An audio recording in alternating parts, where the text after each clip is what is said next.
राधे। कैसे हैं आप सब लोग? आशा करती हूँ आप सब बहुत अच्छे होंगे। आप सभी का स्वागत है मेरे एक नए ब्लॉग में। तो आज का जो ब्लॉग है ना, वो सुबह के 7:30 बजे से स्टार्ट हो रहा है और अभी अभी जस्ट बच्चे निकले हैं स्कूल को। और आज ना हस्बैंड जी गए हैं बच्चों को छोड़ने, तो मैं यहाँ पे लग गई हूँ अपने काम पे बिना टाइम गंवाए। तो सबसे पहले ना, जब भी बच्चे स्कूल जाते हैं सबसे ज़्यादा फैला हुआ हमारा बेडरूम ही होता है, क्योंकि यहीं पे बच्चे लोग जो है ना रेडी होके स्कूल जाते हैं। तो मैंने ना जो बेड शीट है उसको भी निकाल के झाड़ के दोबारा से मैं इसको लगाऊंगी।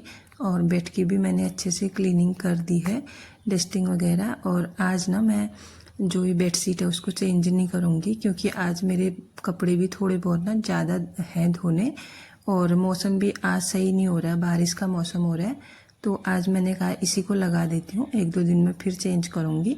अभी तो ठीक है फ़िलहाल इसकी कंडीशन। तो यहाँ पे मैंने बेड अच्छे से रेडी कर दिया है और इसके बाद ना फिर आती है ड्रेसिंग टेबल की बारी।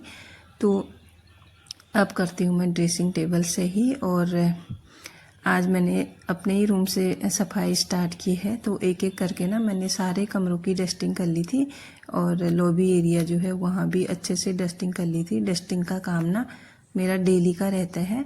और आजकल हेयर फॉल इतना ज़्यादा हो रहा है ना कि कंघियों में जहाँ तहाँ बाल ही लगे रहते हैं।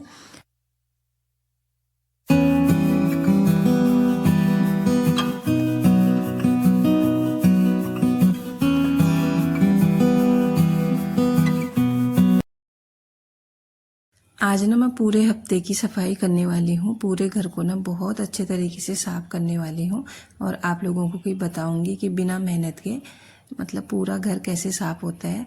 तो यहाँ पे ना मैंने पानी ले लिया था बाल्टी में, और जितना भी मेरा जो फ्लोर था ना उसको मैं यहाँ पे वॉश कर रही हूँ। बस आप लोगों को इतना ध्यान रखना है, जहाँ जिस साइड ना आपका फर्नीचर है उस साइड थोड़ा पानी का यूज कम करना है।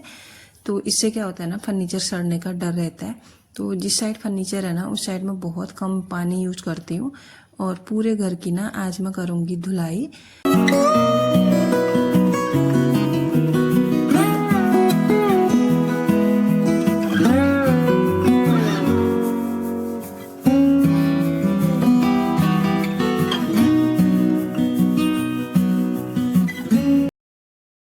अगर ना हफ्ते में हम इस तरह से एक बार सफाई करें ना घर की, तो पूरे हफ्ते भर ना हमारा घर चमकता रहता है। तो मैं कई बार ऐसा करती हूँ। और 1 घंटा भी अगर हम हफ्ते में अपने घर को दे पाते हैं ना सुबह सुबह, तो हमारा घर पूरे हफ्ते भर रेडी रहेगा। हमको झाड़ू पोछा करने की भी उतनी ज़रूरत नहीं पड़ेगी। तो यहाँ पे ना मेरा एक रूम तो हो गया था, और अभी आई मैं दूसरे वाले रूम पे। तो यहाँ पे भी अच्छे से मैंने चीज़ों को हटा हटा के अच्छे से धुलाई कर दी है। तो ये जो डोर है ना, इसके पीछे मैं रखती हूँ अपना सिलेंडर, और इसको ना मैंने बांध रखा है एक दुपट्टे से।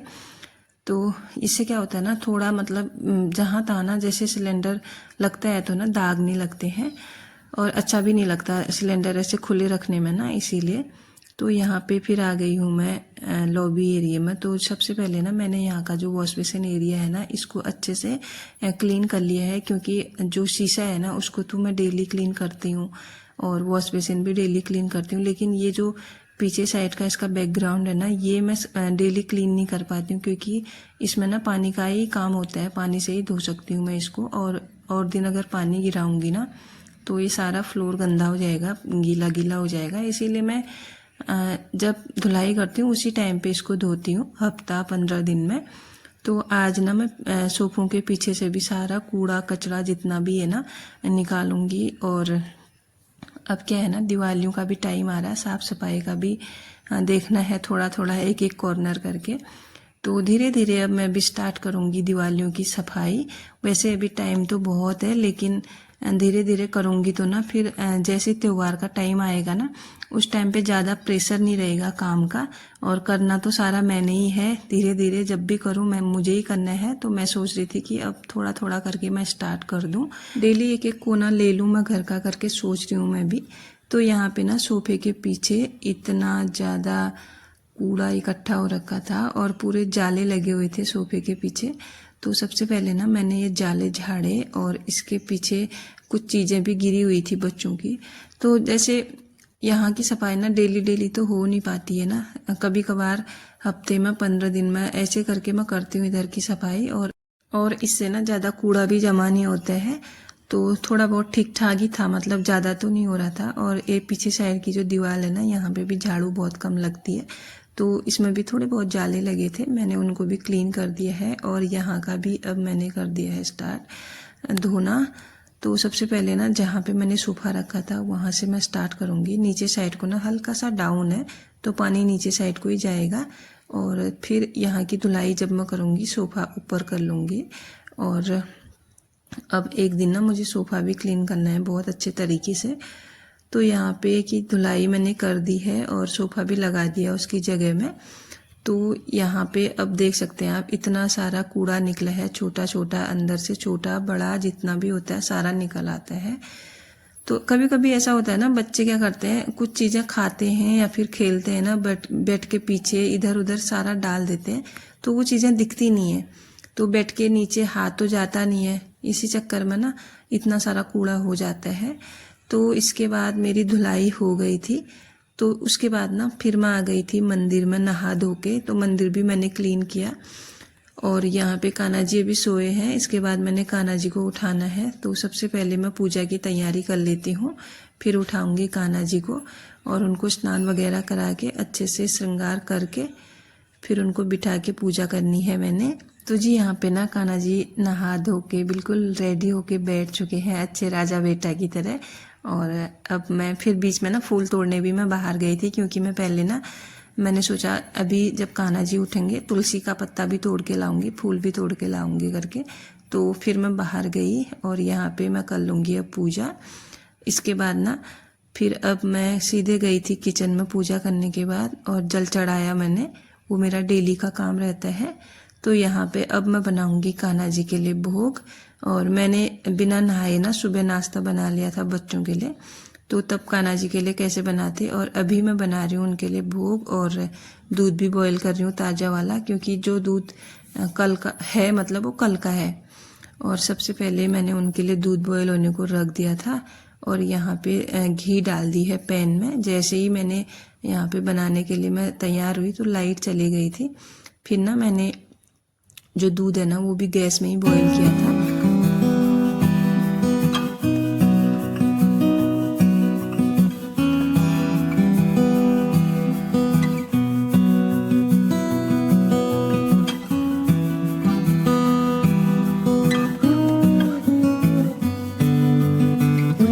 तो आज कान्हा जी के लिए ना सूजी बन रही है सूखी वाली, और उसके ऊपर ना मैंने वो डाल दिया है नारियल। सूजी अच्छे से भुन गई थी घी में, तो जो नारियल होता है ना सूखा हुआ, उसको मैंने ग्रेट करके रखा था, उसको ऊपर से डाल दिया है। और ये भोग ना बहुत झटपट बन जाता है, और इसके ऊपर से चीनी भी डाल दी थी। तो मेरा जो भोग है ना वो बन के रेडी हो गया है, और दूध भी मेरा बॉयल हो गया है। तो सबसे पहले ना कान्हा जी को लगाते हैं भोग, और इसके बाद ना फिर मैं भी नाश्ता करूँगी। तो यहाँ पे लग चुका है मेरे कान्हा जी को भोग, और अब मैं भी करती हूँ नाश्ता। तो सुबह ना मैंने आलू के गुटके बनाए थे और रोटी बनाई थी, और उसके लिए पराठे बनाए थे। तो यहाँ पे बना ली है मैंने चाय। ये चाय ना बची हुई थी, पहले हस्बैंड जी को नाश्ता दिया मैंने पूजा करने से पहले, तो उनकी बची हुई चाय थी। तो अब मैं भी चाय के साथ आज नाश्ता ले रही हूँ। वैसे आजकल ना मैंने कम कर दिया है नाश्ते के साथ चाय लेना, क्योंकि ये हेल्थ के लिए सही नहीं है बोलते हैं। और ये है भांग की चटनी। तो आलू के गुटके जब भी बनते हैं ना, भांग की चटनी अगर इसमें डल जाए ना तो इसका टेस्ट जो है डबल हो जाता है। और नाश्ता करने के बाद आप देख सकते हैं इतने सारे बर्तन, सिंक भरा पड़ा है। तो सबसे पहले मैंने बर्तन धोए, और अब मैं करूँगी यहाँ किचन की सफाई, क्योंकि 2-3 दिन हो गए हैं किचन भी मैंने अच्छे से क्लीन नहीं किया है। तो सबसे पहले ना चीज़ों को उठा के उनको पोंछ के उनकी जगह से दूसरी जगह में रखूँगी, और फिर इसके बाद ना जो कुकटॉप है उसको भी साफ़ करूँगी। और जो ये आप देख रहे हैं ना बास्केट, इसमें मैं जितने भी किचन के टॉवल वगैरह हैं वो रखती हूँ, और इसके ऊपर रख देती हूँ फ्रूट टोकरी। तो जिससे क्या होता है ना, इसका ढक्कन अच्छे से बैठा रहता है, नहीं तो इसका ढक्कन क्या होता है ना उठ जाता है ऊपर से। और ये हैं मेरे कटलरी होल्डर, और ये मैंने जुगाड़ करके बनाए हैं। एक कार्डबोर्ड का डिब्बा था उसको मैंने काट के इसके ऊपर ये जो पेपर होता है ना वो लगा दिया था और अच्छे खासे मेरे काम चलाऊ कटलरी होल्डर बन गए थे। तो बाद में देखूंगी कभी आगे को अगर होगा तो मंगाऊंगी, नहीं तो फिलहाल के लिए सही है। तो ऐसे छोटे छोटे जुगाड़ करके ना मैं पैसे भी बचा लेती हूँ कुछ, और उसके बाद अपना काम भी चल जाता है। इससे ज़्यादा क्या चाहिए। तो अगर हम इनको खरीदने जाते हैं ना 200-250 से ऊपर का ही होता है कटलरी होल्डर। तो मैंने कहा थोड़े दिन इसी से काम चलाते हैं, धीरे धीरे होता है सब कुछ, एक साथ तो कुछ भी नहीं होता है। तो ये भी मैं ना कभी कभार साफ करती हूँ बीच बीच में। इनसे भी इतना सारा कूड़ा निकलता है बहुत ज़्यादा। कभी कभी ऐसा होता है ना हम कुछ चाकू से काटते हैं फिर ऐसे ही डाल देते हैं ना, जो चाकू में लगा होता है ना तो इसी में गिर जाता है सूख के, फिर वो ऐसा हो जाता है। तो यहाँ पे ना एक स्नेक प्लांट मैंने लगाया था, इसकी भी हालत बहुत बुरी हो रही है।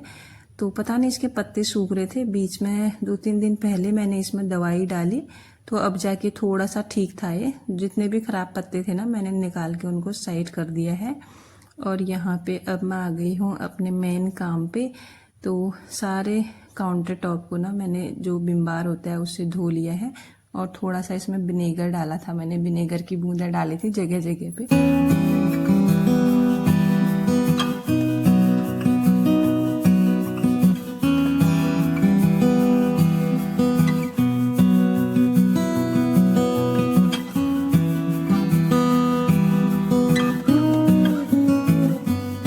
तो यहाँ पे ना मेरा जो कुकटॉप है अच्छे से क्लीन हो गया है और मैंने ना इसको थोड़ी देर के लिए सूखने के लिए छोड़ दिया था। तो मैंने कहा जब तक ना ये सूखता है तब तक मैं कर लेती हूँ कैबिनेट्स की अच्छे से क्लीनिंग बाहर से, क्योंकि मुझे इनमें ना थोड़े बहुत दाग दिखाई दे रहे हैं। उसके बाद ना फिर मैं जैसे काउंटर टॉप सूख जाएगा फिर मैं उनमें सारे सामान ना सेट कर दूँगी। तो मुझे ना यहाँ जो किचन है ना उसकी साफ़ सफाई का ध्यान देना ही पड़ता है, क्योंकि कई कारण है। एक तो ये ओपन है, ओपन किचन है, लॉबी से अगर कोई भी अंदर आता है ना तो डायरेक्ट नज़र जो है ना किचन में ही जाती है और किचन की हालत अस्त व्यस्त पड़ी है, गंदा है। तो इस तरीके से अगर किचन होगा ना तो किसी को भी अच्छा नहीं लगेगा, घर में आने वाले किसी बंदे को भी। और इसके बाद जो है ना कान्हा जी, उनके लिए तो मुझे बहुत साफ़ सफाई का ध्यान रखना पड़ता है। तो जैसे ही मैंने कैबिनेट्स की सफाई कर दी थी अब बचा था फ्रिज। तो फ्रिज की भी नीचे से पूरी सफाई कर दी है और जो फ्रिज टॉप है ना उसको थोड़ी देर के बाद मैं साफ़ करूँगी। पहले मैं यहाँ के सामान हटा लूँ उसके बाद। तो यहाँ पे मेरा जो काउंटर टॉप है सूख गया था, किचन का सारा काम हो गया है, बस अब बचा है सामान सेट करना थोड़ा बहुत जितना भी है ये। तो इसको मैं फटाफट से सेट कर लेती हूँ और इसके बाद ना फिर मैंने लगाए हैं कपड़े धोने के लिए। तो जी यहाँ पे ना मेरा किचन एकदम से रेडी हो गया है और पूरा घर भी मैंने अच्छे से क्लीन कर लिया है। और अभी जो फीलिंग आ रही थी ना वो नेक्स्ट लेवल की थी, मैं आपको बता नहीं सकती हूँ। जब भी हमारा घर ना साफ़ सुथरा व्यवस्थित होता है ना बहुत अच्छी फीलिंग आती है, तो आप सभी को भी आती होगी। और यहाँ पे सारा किचन मेरा नीट एंड क्लीन हो गया है, आप देख सकते हैं।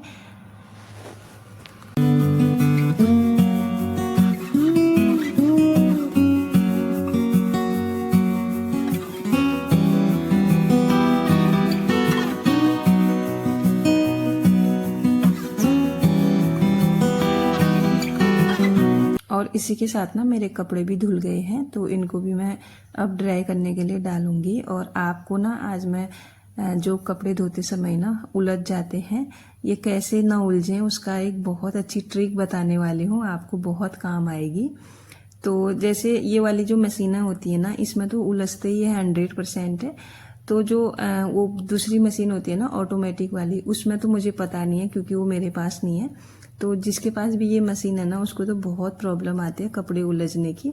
तो जब भी मैं ना कपड़े धोती हूँ तो इसको ना भरने देती हूँ। पहले तो 1-2 बार तो इसका पानी जो है भर के उसको अच्छे से कपड़े छाल के बाहर कर देती हूँ। तो लास्ट में जब साफ पानी निकलता है ना तो भरने देती हूँ। उसके बाद जब पानी इसमें रहता है उसी अपने हाथ से कपड़े निकाल के ड्रायर में डालती हूँ। तो इससे क्या होता है ना कपड़े अपने आप ही खुल जाते हैं, पानी में उलझते नहीं है वो, और काम ना बहुत आसान हो जाता है। और जब कपड़े उलझते हैं ना तो कितने फट जाते हैं, कितनी ताकत लगती है उनको निकालने में। मुझे तो मतलब बहुत बुरा लगता था ये वाला चीज़। तो जब से मैंने ये वाली ट्रिक अपनाई है ना बहुत अच्छी लगती है मुझे और बहुत हेल्प हो रही है मेरी। और ऑनलाइन तो वैसे मिलते ही हैं, वो जो बॉल जैसे होते हैं ना वो मिलते हैं, लेकिन क्यों खर्चा करना अगर खुद से हो रहा है तो। और यहाँ पे ना सारा काम मेरा फिनिश और मैं आ गई हूँ तो जी यहाँ पे आके ना मैं आराम से बैठ के अपने बाल बना रही थी और काम तो मेरे लगभग सारे ख़त्म हो गए हैं। और अभी का जो टाइम है ना वो अब मेरा टाइम है कुछ देर के लिए, तो थोड़ी देर जितना भी मुझे टाइम मिलता है अपने लिए या ऐसी टाइम निकालती हूँ मैं, कुछ अपना काम करूँगी यूट्यूब का और कुछ यहाँ पे थोड़ी देर रेस्ट भी करूँगी, क्योंकि सुबह से काम कर करके ना थोड़ा सा बॉडी रेस्ट मांगती है फिर। तो यहाँ पे मेरे बाल भी अभी गीले हैं, थोड़ी देर में सूख जाएंगे। आज थोड़ा बाल सूखने में भी टाइम लगा रहे हैं, क्योंकि मौसम जो है ना मॉइस्चर वाला हो रहा है बाहर भी, इसी के चक्कर में बाल भी गीले रह गए हैं मेरे। तो जी आज का जो ब्लॉग है ना इसको अब यहीं पे एंड करती हूँ। और आपको कोई भी ट्रिक अगर पसंद आई हो तो हेल्पफुल लगी हो तो प्लीज़ कमेंट करके ज़रूर बताइएगा। तो मिलती हूँ आपको किसी नेक्स्ट ब्लॉग में, तब तक के लिए बने रहिएगा मेरे साथ। और अगर चैनल पे नए हैं तो प्लीज़ चैनल को सब्सक्राइब ज़रूर कीजिएगा। Bye bye everyone, thanks for watching, Radhe Radhe.